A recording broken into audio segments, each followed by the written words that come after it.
winter has fully hit England. It suddenly dropped from about 5 degrees to like -3. So I really need to hurry up and get this thing watertight so then I can start adding some insulation into the walls. And when the skylights are in the windows, that is going to obviously mean that no wind is coming through, and that will make the tiny house actually start to become somewhat warm. And then at that point, it'll be pretty much ready for me to move into. Well, not exactly, but we're making progress. Now, the first thing that I want to do is test fit a skylight, just to make sure before I go and make 4 more upstands, because the one thing I've learned from years of making mistakes on projects is to do test runs of things and then build things in like a batch process. Now, what I mean by that, I have got 4 of exactly the same skylights. Therefore, in theory, the upstands, well, they're actually called outstands now because they're going out from the side of the house, kind of a bit like a window pod type style. In theory, they all should be exactly the same size,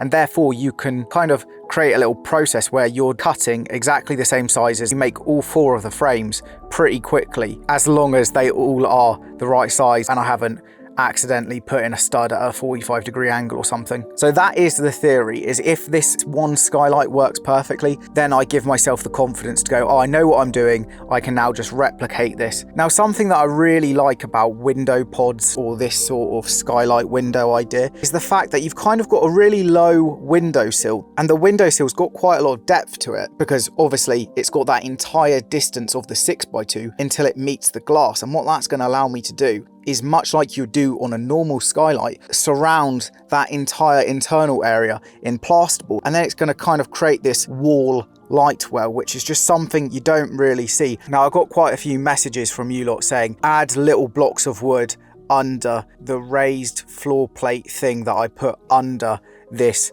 outstand, just to give a little bit more support, because obviously that's a lot of weight going down onto that bottom piece of 6x2. So I listened to you lot and I've added 2 pieces either side. In fact, I'm going to add a 3rd piece, because that'd be the worst thing that could happen, is for some reason is the 6x2 starts to dry out, twists, and then something bad happens and it somehow manages to shatter the entire skylight. That would be really annoying because they're 400 quid per skylight, and I don't really want to have to buy any more of them, because I think this is a record for me with number of skylights. We've got 3 on the roof, 4 on the walls, that's 7. On the London project there was 2, 4, 5, 6. Yeah, this is a record. This is the most skylights that I've ever put on. That's not true, there was 2 more, so there was 9 on the London project. There's a lot. In fact, this is probably the most skylights that will ever be on a 30 square meter house, and I've got a lot more future plans for this house. And the issue is this is the first forever house that I have ever built, and therefore the creativity sparks in my brain are getting out of hand. And thank you to all the people who told me that making 97% of the land into water was a bad idea. I'll be honest with you, I never considered how bad that would be with leaves and mosquitoes. I just thought it'd look cool if it was all reflecting. So I listened to you on that one, not gonna do that. I've seen people who have said that I should make the roof into a living roof, and that I have no idea how to do, so I think I should do that. So honestly, please keep suggesting, no matter how random or whatever. The thing I love about ideas is it doesn't matter how stupid one is, it can create a chain reaction of ideas that lead to other ideas. Like, for example, the turning circle idea that I had in a few videos ago. I've had 2 people message me exactly how I could make it pretty cheaply. So that stupid idea could actually be possible. The thing is though, that is a complete and utter waste of money, because I actually do have enough space to turn the car around, but it is very cool. So I'm trying to weigh that up in my head, but then that does go against what I'm trying to do with this project, which is kind of cut out all of the rubbish and just stick to the bare minimum of what I need, and then add little bits of luxury to try and make it feel like I'm living somewhere super special. Like all of these skylights, in total I've spent probably around 3 grand on skylights. That is for the 3 on the roof and then the 4 on the walls. And if I were to buy normal casement windows, well, one, they wouldn't have this look, so it's not really comparing like for like, but they would be probably about 2/3 the price, especially if you buy them from House of Windows. That is the company that I always buy windows from. One thing I've seen people saying is these windows, yeah, they're going to look great crisp, but you can't open them. This isn't actually an issue for me because I don't open windows ever.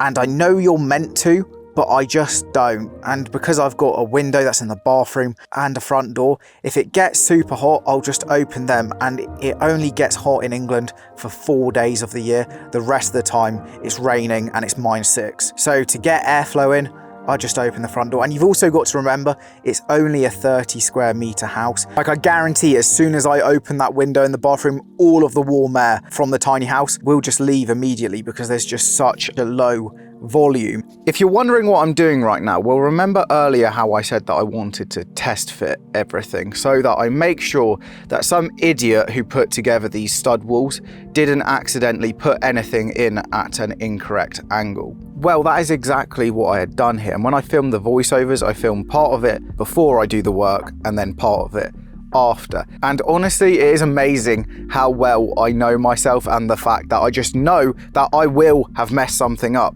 And that's okay, as long as you know that you have a tendency to be quite inaccurate with things and you can fix it. And you always can fix it. I really want to stress this to you.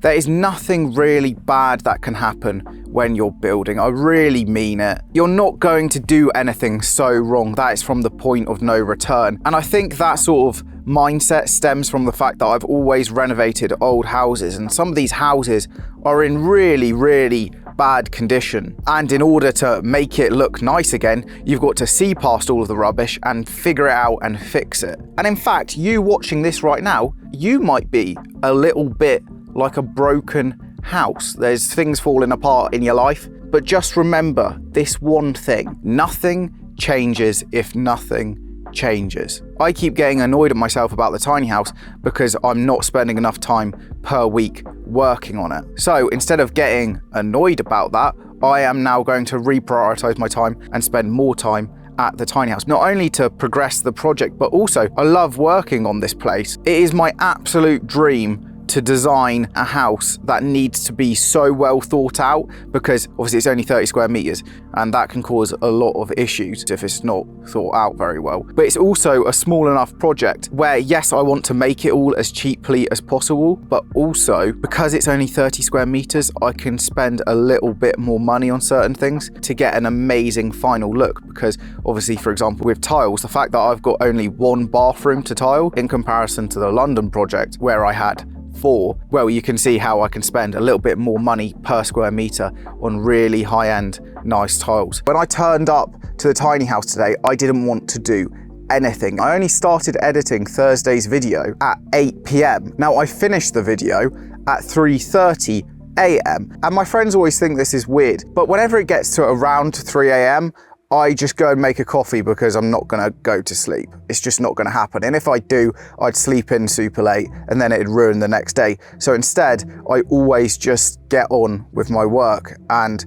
I actually sometimes really enjoy it because 3, 4, 5, 6 in the morning is very weird, especially if you go outside and it's like a majority of people in England right now are asleep and the world just becomes silent. But whilst watching all of this footage, I haven't been asleep for 30 something hours, and I really didn't want to do anything because I started getting super tired. But I always have this ingrained in my brain: it is better to do something than do nothing. It can just be tidying up, moving something around, but always do something because you'll end up feeling so much better. As I said on Instagram the other day, you either suffer the pain of regret or you suffer the growing pain in order to become whatever person you want to be in your life. And just keep remembering, it doesn't matter what anyone else thinks, comments, says, whatever, it's your life. Go make exactly what you want from your life. That is exactly what I'm doing. And trust me, I've heard the things that some people I used to know in London have said, and how I am insane to leave my day job, leave London,